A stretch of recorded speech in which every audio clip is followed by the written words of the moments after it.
Good afternoon, everybody.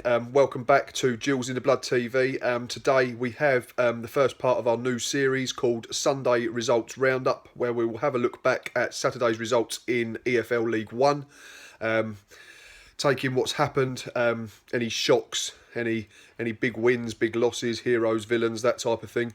Obviously, being the first game of the season, we don't have a lot to go on in terms of form and structure, etc. But we're going to run through the results in alphabetical order and just see if there was anyone that stood out on the opening day. First result was Bradford 2, Blackpool 1. I've got a little league predictions table piece that's drafted up, ready to be written and published. I've got Bradford this season down towards mid-table. I don't think they'll be as good as last season. They've lost a few good players, but it's a decent start for them under Stuart McCall.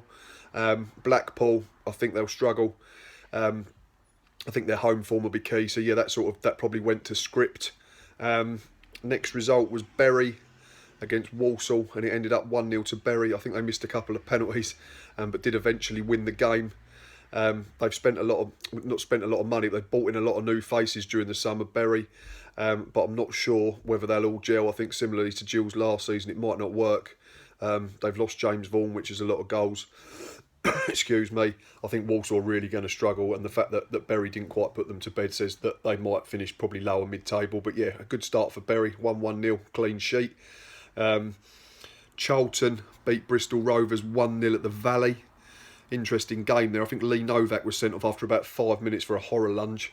I'd be quite surprised, to be honest. I've got Bristol Rovers to finish mid-table, and they had a good season last season. I think their sort of playoff dream only really died towards the end when we beat them. But yeah, if you was a Bristol Rovers fan, you'd be disappointed that they've not gone on to get something out of the game when they played against 10 men for so long. But if you're an Addicts fan, obviously you'd be over the moon, playing for 85 or so minutes and hanging on with 10 men to pick up the win and the 3 points. Next down was Fleetwood, one of the standout performers on day one for me. They ran out 2 winners against Rotherham, relegated from the Championship last season. Conor McElhenney got 2, who they've got on from, I think it's on a free from Everton. He was on loan at Oxford last season, done really well. And a couple of months ago, I had him in one of my potential target series. I thought he was well worth a look. Obviously, he's gone elsewhere and maybe he's out of our price range or whatever, or wanted to stay up north. But he scored a good double, and Fleetwood carried on pretty much from where they left off last season. 3 points and a clean sheet. MK Dons at home to Wigan, again relegated from the Championship last season. I've got both of them teams to do well this season, to be honest. I think I've got them both in the top 6 and in and around the playoffs. So that in terms of what I think, that probably represents a very good win for Wigan Athletic, going away from home and not conceding and picking up maximum points. They know all about this league, having won it 2 seasons ago. They couldn't make the step up to the Championship and came straight back down, but I think they'll be one that's there and thereabouts again. MK Dons, it's not a great start, but I'm sure Robbie Nielsen's starting to get his own stamp on proceedings, and I think they'll have a decent season as well. Oldham, next up, they was at home to Oxford. Same old problems for Oldham, unfortunately. Last season, I think they was very good defensively, and John Sheridan done a great job when he returned, but they don't score enough. And they didn't score yesterday, and Oxford ran out comfortable 2-0 winners.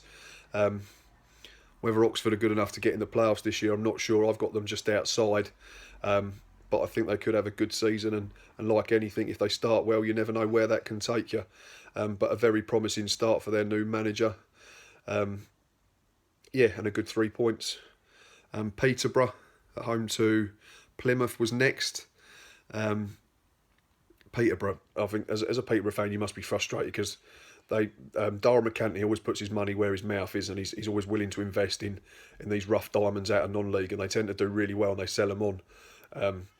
But they're a very sort of yo-yo team for me, in as much as, not that they go up and down from divisions, but they could be world class almost and unbeatable for 6-7 games, and then they could just absolutely implode for a similar period. And for that reason, I've got them outside the playoffs this year. I've got them down in mid-table, but they won 2-1.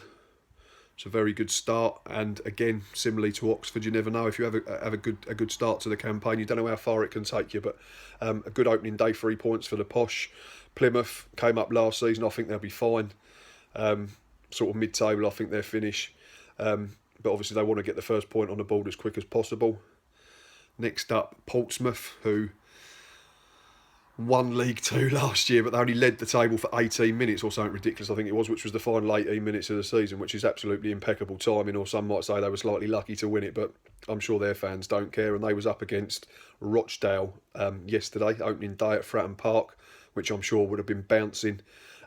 Rochdale, another side that punch well above their weight every season. I think Keyfield does a great job there on a very, very tight budget. And I've got Rochdale actually this season to just miss out on the playoffs. I've got them in 7th position in my predicted league. Portsmouth, I think, will be thereabouts. I've got them in 3rd. But 2 words. Brett Pittman, who they've got in from Ipswich, I think he could be a massive player for them this season, and he was very good yesterday, scoring 2 on his debut and effectively winning them the game. Into the final few games now. Scunthorpe at home to Wimbledon. Scunthorpe were very good last season. I think they were top at Christmas, and they did a bit of a Gillingham second half of the season, but did manage to cling on to a playoff place. But they lost to Millwall. They've lost a couple of players. Whether they're as strong this season, I'm not so sure. But I don't think they'll be in any danger at the other end. I've got them to finish in the top 9. Wimbledon are one of my dark horses.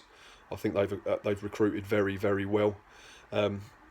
Jimmy Abdu scored their equaliser yesterday. I think that's a great signing for them. Liam Trotter, who they've got in, who was released by Bolton, I think used to be at Millwall's a very good player at this level. Obviously, from a Gills point of view, they've got Deji Osalaja in, who was with us last season, and more importantly, Cody McDonald.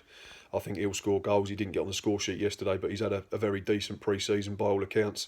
But I don't think any team there would be disappointed with that. A good 1-1 draw and a solid start for both sides. Shrewsbury, Northampton. I've got both teams to go down. Don't shoot the messenger. Obviously, it's just my opinion. You might not agree, Shrewsbury and Northampton fans, but I don't think both will have enough. Obviously, I know a little bit more about a certain manager at Northampton Town and his affinity with central midfielders. He's bought plenty of them. He's bought in a couple of defenders, and he's bought some strikers as well. They've had a big overhaul, but I just think if Northampton don't start great, they could end up on a slippery slope that we ended up on last season. And for me, Justin didn't know how to arrest that slide. And I think Shrewsbury, unfortunately, as well, they won't have enough.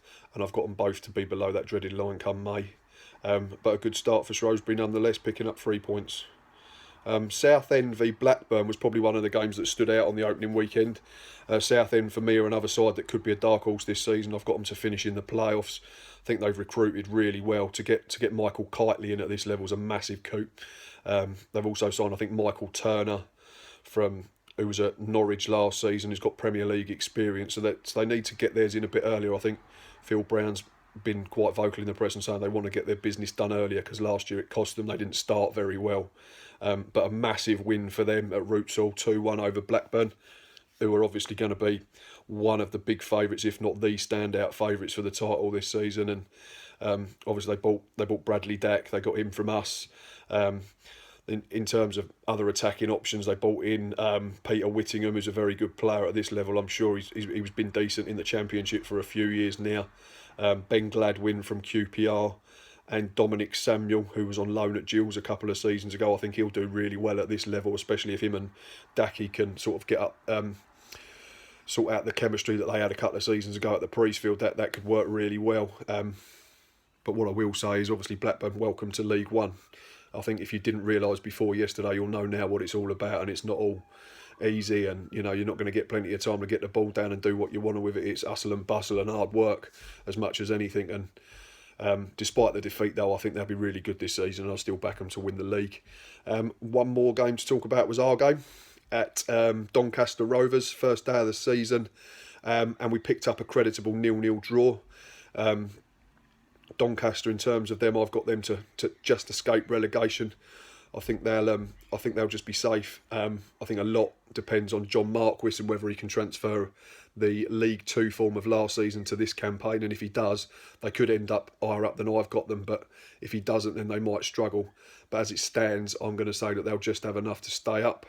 From our point of view, I've got us to finish in 16th position, a little better than last season. Lower mid-table obscurity would be lovely. In terms of yesterday, we were very good defensively. I've heard in all the reports and from what I've looked at on social media, Twitter, Facebook and the such, AD was very proud of the players. They were chucking their bodies on the line, which is what we want to see. We didn't see enough of it last term. And a special mention to Tomasz Holy. I've been very vocal in my criticism of Tomasz over the last few months, especially throughout pre-season. I wasn't sure whether he was ready to be our number one, but he's made 3 or 4 at least big saves yesterday that have probably earned us a point, and he rightfully got man of the match, I believe. So that's a roundup of the 12 games yesterday. We're all underway now in League One. Obviously, those that have not picked up any points will be desperate to get their first one on the board as quick as possible to gain some sort of momentum. In terms of 3 standout performances for me yesterday, I'm going to plump for Conor McElhenney, 2 on his league debut for Fleetwood as they won. I'm going to go for Brett Pittman at Portsmouth. Again, another double for him. I think they'll do really well this season if they can keep him fit and get him scoring. And the last one, a little bit biased, I know, but the third standout performance of the week for me is Tomasz Holy, the Gills goalkeeper, who, in fairness, has taken a lot of stick from plenty of Gills fans, and he's come out the other side. We're not saying, obviously, he's not going to make mistakes at all, but it's a cracking start, and his performance went a long way to earning us a point yesterday. So that's our little roundup, first one of the season. Thanks for the ongoing support. Please keep doing the usual, retweeting, liking, subscribing. Please keep telling other fans about us, whether they're Gillingham fans or League One fans.